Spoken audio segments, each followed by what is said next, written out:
Tame Impala, also known as Kevin Parker, is one of the most innovative producers of our time. His blend of psychedelic rock, pop, hip-hop, and electronic music is unlike anything else. And there's one thing that acts as the foundation to all of his success: the genius production behind his records. So today, we're going to be making an 100% original Tame Impala style record from start to finish, going over all the techniques used in his sound, and then we're going to flip that original record into a crazy trap beat, which sounds insane. There's going to be a ton of gems and unique techniques that you can use in your production, whether you make alternative psych rock beats or hard-hitting trap beats. So sit back and get ready to go into the lush, dreamy, and slightly distorted universe of Tame Impala's production. Like I said, Tame Impala's music explores a mix of 60s psychedelic rock, hip-hop, pop, and electronic music. And his unique sound has led him to a ton of commercial success on his own, but it's also led to him being sampled by other huge artists like Rihanna, Travis Scott, Don Toliver, A$AP Rocky, and so many more. With some of the best examples of his collaborations with these artists being these tracks. Why my house look like I'm in place? Ready up. Walking.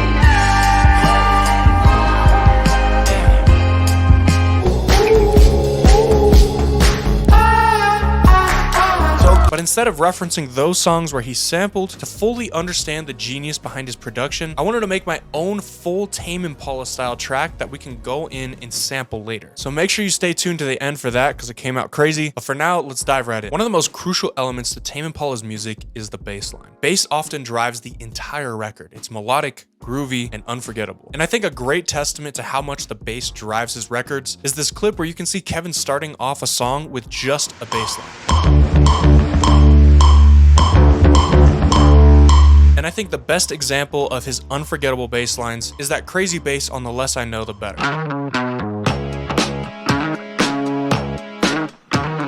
Fun fact, this bass is actually a guitar that's being ran through a synthesizer to sound like a bass. Just a cool little fact. But anyways, another thing I love about Tame Impala's bass is that gritty, fuzzed out tone that he uses on records like Elephants. Feels like an elephant shaking his big great trunk. So I'm gonna try to kind of combine that melodic, catchy bass line with that more distorted, fuzzed out tone that you can hear on Elephants. And I actually tried to play this live on my real bass guitar that I have in my studio, but my playing is so bad that I didn't make the final cut, but I like the main idea and rhythm I came up using it. So instead, I grabbed the Scarby Rickenbacker bass from Contact, which is super good if you're gonna use a VST for live bass. Set the BPM to 100 BPM, which is a great go-to BPM if you're trying to make these more pop-leaning Tame Impala tracks. And after messing around a little bit with that initial idea I had, playing with the metronome, I got this.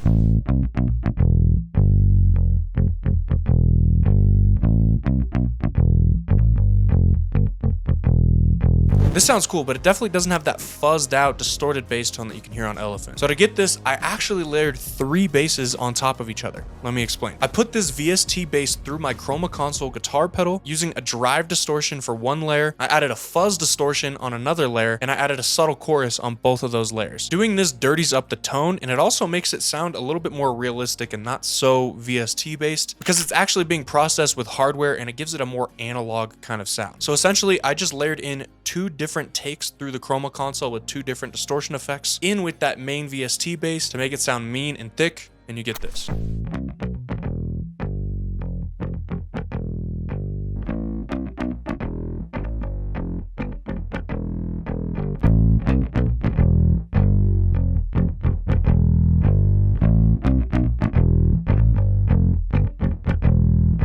Now, if we reference that same video where he starts with the bass first, you can see that the second instrument he adds are the drums. Kevin has mentioned multiple times how the drums are the most important. I think people think I'm kind of joking when I say I spend 90% of my time on drums when I'm working on a song, but it's dead true. So it definitely makes sense to me that he adds drums early on in the process of a song and kind of builds around the drums instead of building the whole melodic side of the song and then adding drums to fit it. And Tame Impala has a lot of different drum styles, but after listening for a while, 2 of them caught my attention the most. First, the more pop-leaning drums that you can hear on albums like Currents and The Slow Rush, and second, those crunchy 60s psych rock kind of drums that you can hear on his earlier albums like Lonerism. So for the drums in our track, I'm going to try to combine those pop patterns and rhythms like this with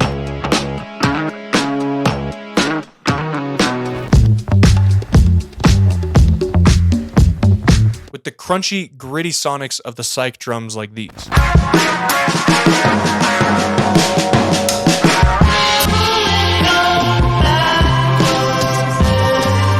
since I don't have any real drums in my studio to fully replicate this kind of sound, I'm gonna use one of the best drum contact banks that I've found to get this old 60s kind of sound. Tempo by Teletone Audio. After finding a preset in there that I liked, I put down a super simple 4 on the floor pop pattern, and you get this.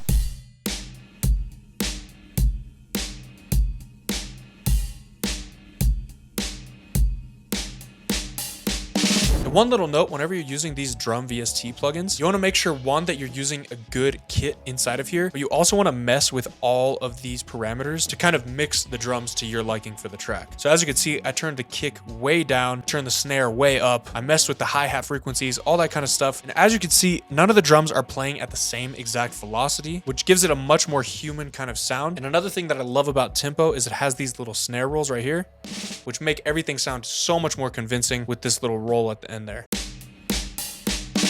This sounds pretty good right now, but Kevin also talks a lot about how much he loves fuzzed out and distorted drum tones. And right now, we definitely don't have that. And one of the key plugins that we need to add to get that sound is compression. As you can hear in this clip, he talks about how you can actually play the drums a little bit more gentle, and you don't need to smack the drums as hard as you can to get that sound. You can hit a drum quite quietly, and using compression, you can make it sound a lot more energetic. So to get this sound, I made sure the velocity on the drum MIDI wasn't too high, and then I compressed the fuck out of them using the UAD LA2 compressor, which is a very, very good compressor for that vintage kind of sound. And then I ran that audio through my guitar pedals again for some more distortion and analog character. And that distorted layer that I ran through my guitar pedals, I kind of just tucked underneath the main drum sound just to add a little bit of like high-end distortion and texture. Take a listen.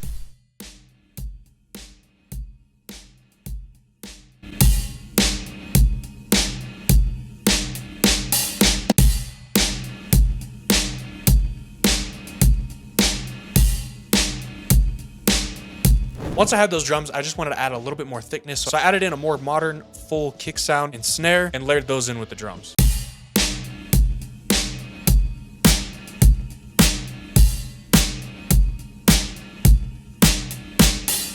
Now that we got the chords and the bass down, if we follow along with that same video that I was referencing earlier, the next step is to add some lush synth chords. And the key to getting lush sounding synths is 1, using actual analog synths, but 2, adding layers. And after reading through some subreddits and stuff on Tame Impala's production, I found out that he actually uses software synths and analog synths together. So that's what I'm going to do in this track. So I built a chord progression following the core notes of that bass line that we made earlier. And then I went to grab a synthy organ sound that you can hear on these records.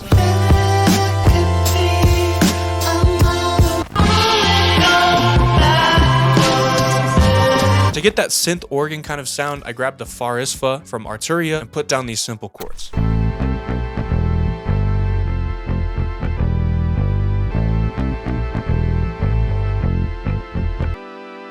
Next up, I wanted to add in some real synths. And after digging a bit online, I found out that Tame Impala uses a Prophet 5 as one of his go-to synths. And luckily, I have a Prophet 10 in my studio, which is virtually the same thing as a Prophet 5. So I played the same exact chords that I had just put down in the VSTs on my real Prophet, as well as adding in another synth layer from the Prophet 5 Arturia emulation, and you get this.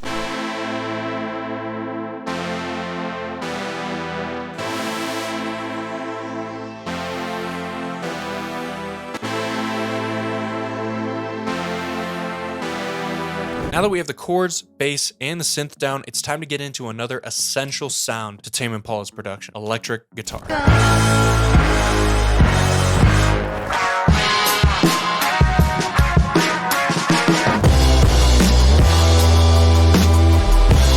I love this crunchy, gritty rock and roll kind of tone that he uses on his guitars. It adds so much character and attitude to the tracks. And other than distorting the hell out of your guitar, a great way to get this gritty rock kind of feeling is by using power chords, which, by the way, are going to be essential to the breakdown part of this song that we're going to end up sampling later, so stay tuned for that. But anyways, power chords hit different and give off that more aggressive rock and roll vibe because they're simple. They're just 2 notes. A normal triad chord would have 3 different notes, and that middle note is what gives it that more melodic, emotional sound. So when that note is taken out, it gives a more aggressive vibe that you can hear on songs like One More Hour, also known as the sample on Bandit by Don Toliver. Ride the highway, ride the bus. So for the guitar on this track, I followed the bass line and the chords that we already had, but I played it on my live electric guitar using those power chords. And I've also made a MIDI recreation of the pattern that I played so you can see what it looks like even if you don't play a real guitar.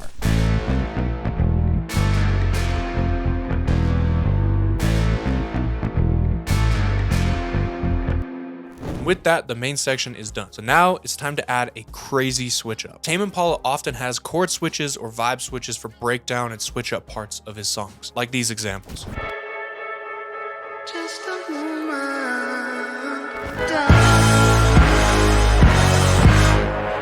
But it feels like an elephant shaking his And right now, since the track has more of a melodic pop kind of feeling, I wanted to switch it up into something darker so that it's easy to sample into some hard Travis Scott, Don Toliver trap type stuff. So the first thing I'm going to do is change the bass line in the chords to give a darker vibe. And the easiest way to get that dark feeling is by using half steps, which is just a fancy way of saying notes that are one note apart. So instead of playing that more melodic bass line from earlier, I'm going to play a more drawn out dark bass line using those half steps and follow that with some electric guitar power chords. Starting with the bass line, which I played live on my bass, you get this.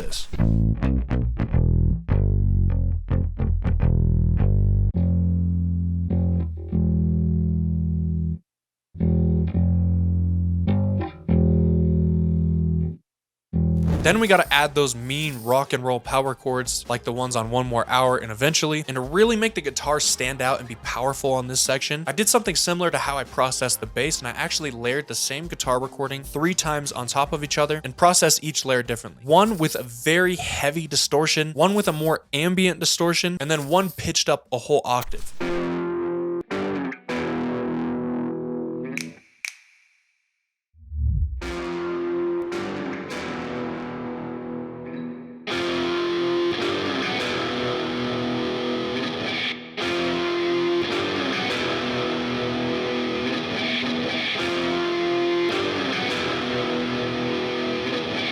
Real quick, if you're looking for a similar effect for your guitars, all those mixing presets I used were just in the distorted guitar amp presets in stock Logic. So if you've got Logic, you have access to these exact presets. Anyways, I'm gonna purposely leave out those more melodic synth chords for this section. One, so it has a darker vibe because we're only using those power chords, which, like I said, give off a more aggressive vibe. And then 2, the switch is gonna be a little bit more dramatic since all those synth sounds are being ripped out and the guitar becomes a lot more present. It'll feel like 2 completely different sections of the song. However, I did add a little bit of a stabby synth using that Farisfo plugin, and I only played 2 notes at a time, so kind of similar to those power chords, to get a much more dark and suspenseful pattern. And then I put that VST recording through my guitar pedals, hopefully you're starting to see a theme, just to make it sound a little bit more analog and have a little bit more of that rich vintage tone that Tame Impala has in his tracks.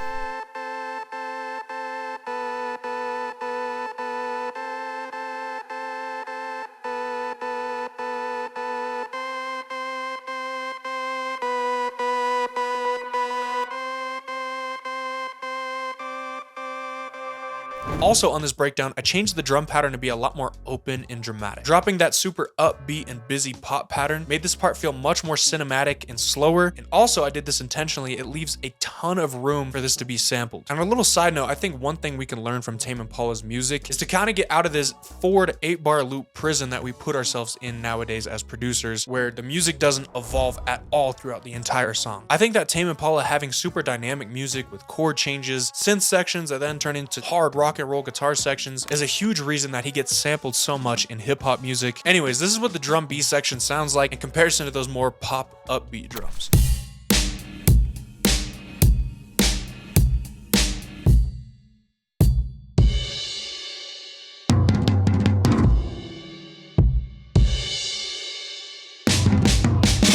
And as you could hear from those drums, those little tom and snare rolls are definitely super inspired by this record.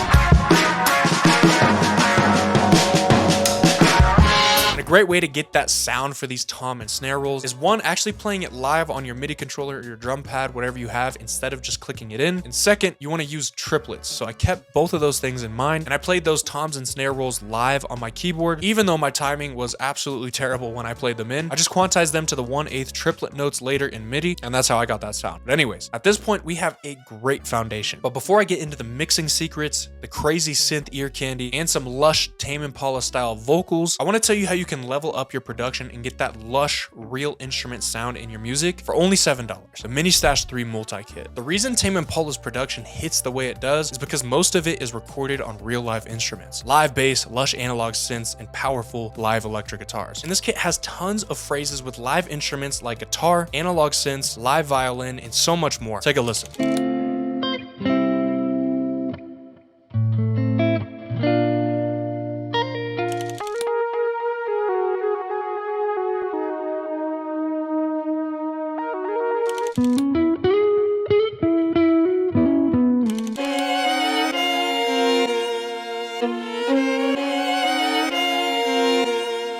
it also has a bunch of synth presets, one-shots, MIDI, and a bunch of other stuff you can use to level up your production. And the best part is it's literally $7. Plus, when you buy it, you get a $15 gift card, so it's almost like you're profiting off of buying it. So if you've got $7 and you want to level up your production, click that first link in the description down below to check out the Mini Stash 3. Anyways, we'll get back into adding more instruments and vocals in a second, but right now I want to talk about the mixing and processing that you need to get this dirty psychedelic Tame Impala sound. And there's a few essential plugins that you want to use to achieve this sound. The first being compression or saturation. And you want this to add that crunch. And the reason I'm kind of bundling these together is because you can actually use a compressor to saturate your sounds, but if the compressor isn't adding enough character, you can also pair it with the saturation plugin. And I showed this a little bit earlier on the drums, but I used heavy compression all over this track. So if we listen to the drums with no compression like this, right?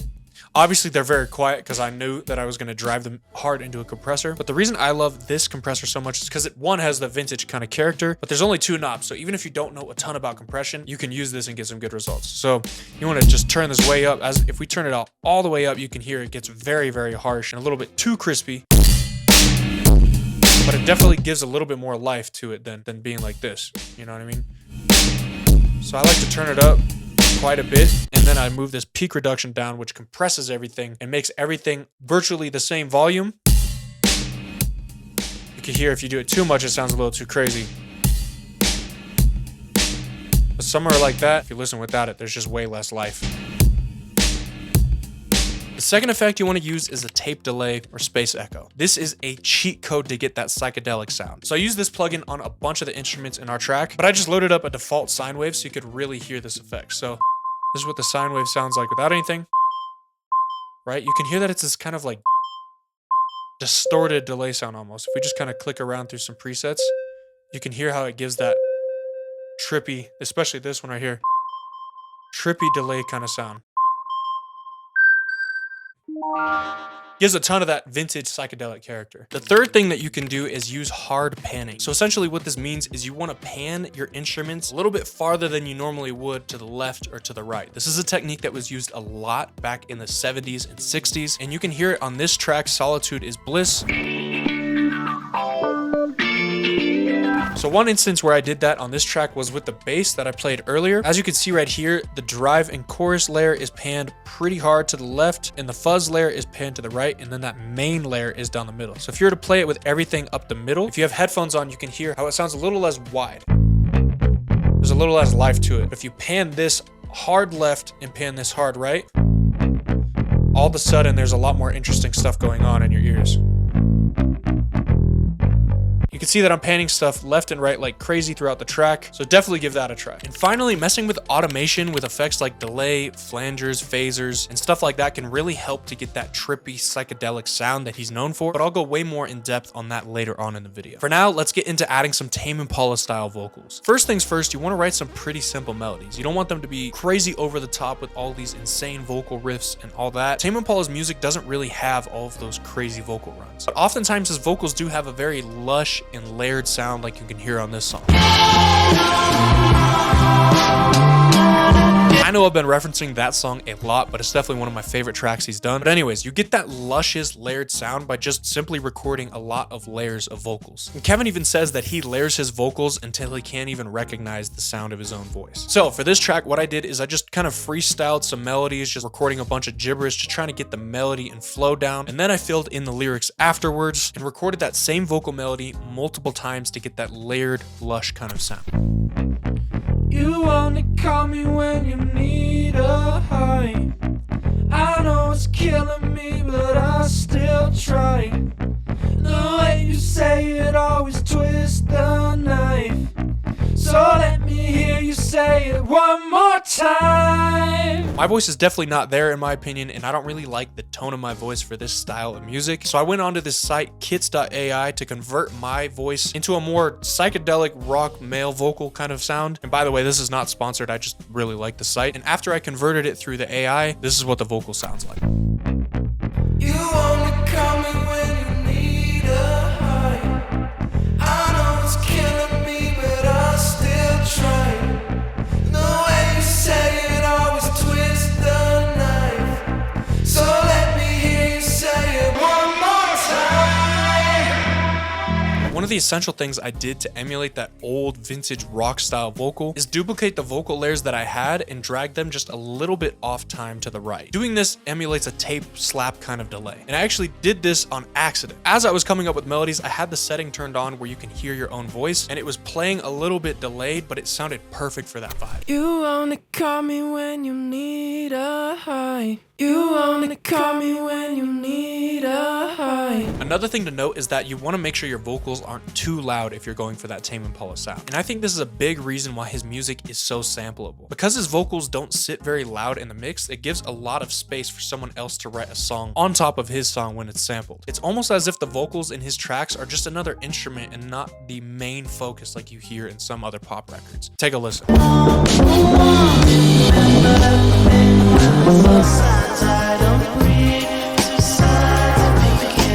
Anyways, now that we got the vocal down, I wanted to add some synth accents to really take this to the next level and add a bunch of ear candy that'll really bring the song to life. The first thing that I did was add some simple layers with my Prophet and my Moog Matriarch that kind of emulate this little one more time. One more time. And the vocals in those synths together sound like this. But I still try. The way you said you'd always twist the knife. So let me hear you say it one more time. One synth accent Tame Impala uses that I love is that kind of pitch bending falling lead sound that you can hear on Let It Happen. I feel like it adds more of a feeling of this suspense and uneasiness more than being an actual clear sound that you can hear. So to add this effect, I used two different strategies on my synths. The first being moving the pitch wheel as I'm playing the lead like this. So essentially, if you got something like a synth lead, you just want to play one note like this, and then move the pitch wheel. And then slowly let it come back to that normal pitch it was at. And the second is moving the delay speed. Whenever you move the delay speed, especially on real hardware, it detunes the pitch of the delay, which adds that kind of falling in pitch sound.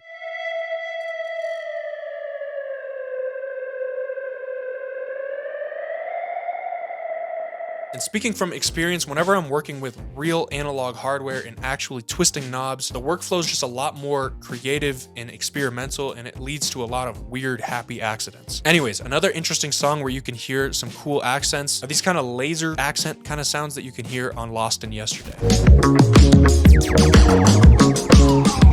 So I added this little synth laser sound effect from one of my kits, as well as another glittery, glitchy kind of sound from my Prophet.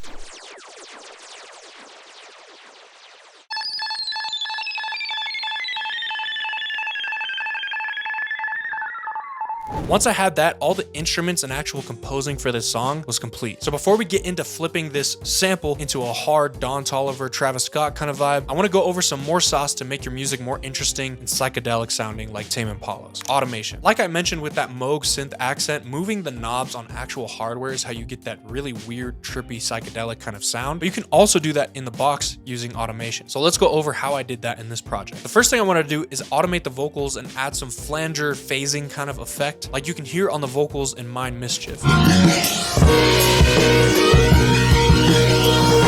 I also wanted to add in some heavy delay throws that you can hear on songs like Nangs. So let's dive into the computer and I'll show you how I do that in the box. So if we open up the automation channel here on the vocals, you can see that I've got a lot of different automation things happening in here. And first I'll start off by showing you the flanger automation. So I've turned off all the other effects, and as you can hear, it's just gonna add like some subtle trippiness. You only call me when you need a high. So let me hear you say it one more time. Then after that, I went in on my upcoming guitar pedal plugin and automated in some distortion and delay on certain words. So it's not coming in the whole time, but as you can see right here, there's just little moments where the delay comes in, and it's different on each vocal track, and it just kind of accents the end of each line. You only call me when you need a high. I know it's killing me, but I still try. The way you say it always twist the knife. And this is a very subtle detail, but even like right here where I say like, when I say it's killing me, I added some distortion just on that word killing me. I know it's killing me, but I still try. Which is just a little subtle thing that it's killing me. Just adds a little bit more grit to that word killing. And then right here, this isn't necessarily automation, but I duplicated down one of these layers that says One more time. and I distorted the hell out of it with this guitar amp and also put this ridiculous EQ boosting the high end, as well as an analog delay using my plugin just on this one word so that that word stands out compared to everything else. And then finally, one other cool automation I did was on these guitar power chords. I automated that analog delay from my plugin to come in really hot to kind of rise into the next chord hit.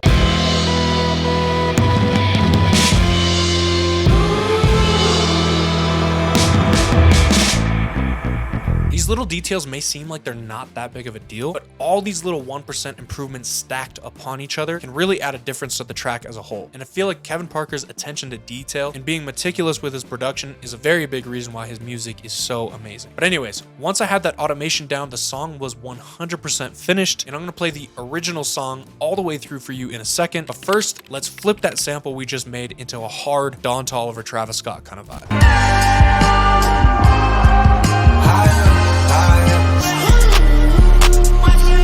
I do damage.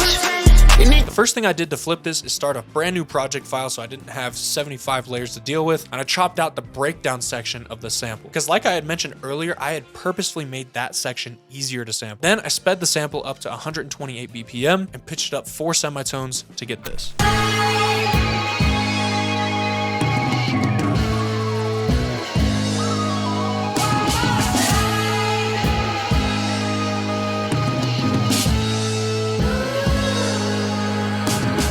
That was cool, and honestly, you could just loop that for the whole beat and it would sound cool. But I made a B section of the sample where I took that chop and half sped it, and then also added a higher layer where I sped the sample up twice as fast, pitched it up an octave, and then reversed it to get this really weird, trippy, high energy texture. And when you put both of those two together, you get this.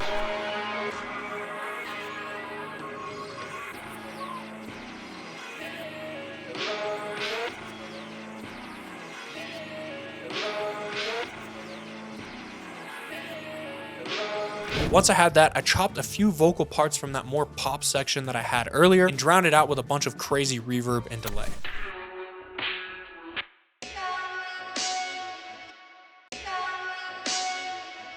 Once I had that, all there was to do was add some crazy hard-hitting trap drums.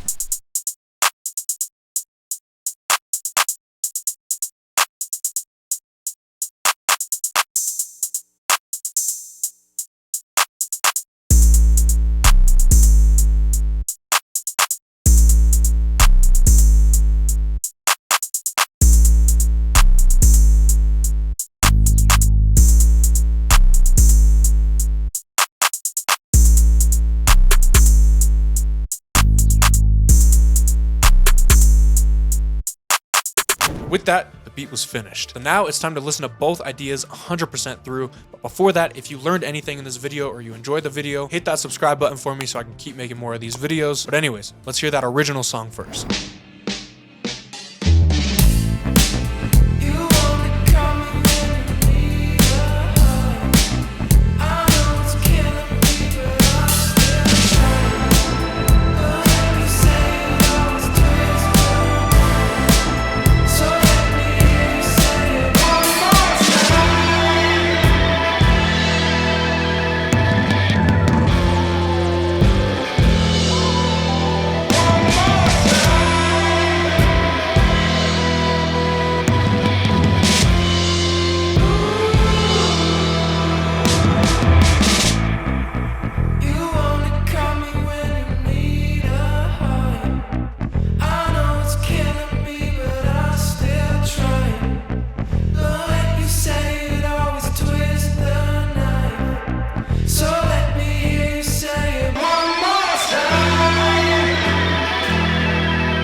Thank you for making it to the end of this one. A quick reminder, if you want to level up your production and get that live instrument tone and sound that Tame Impala uses, for only $7, click the first link in the description to check out the Mini Stash 3. I promise you won't regret it. I used a lot of the same instruments and synths that you could hear in this video. So if you like this, you'll probably like that. But anyways, link in the description. I'll see y'all later. Peace.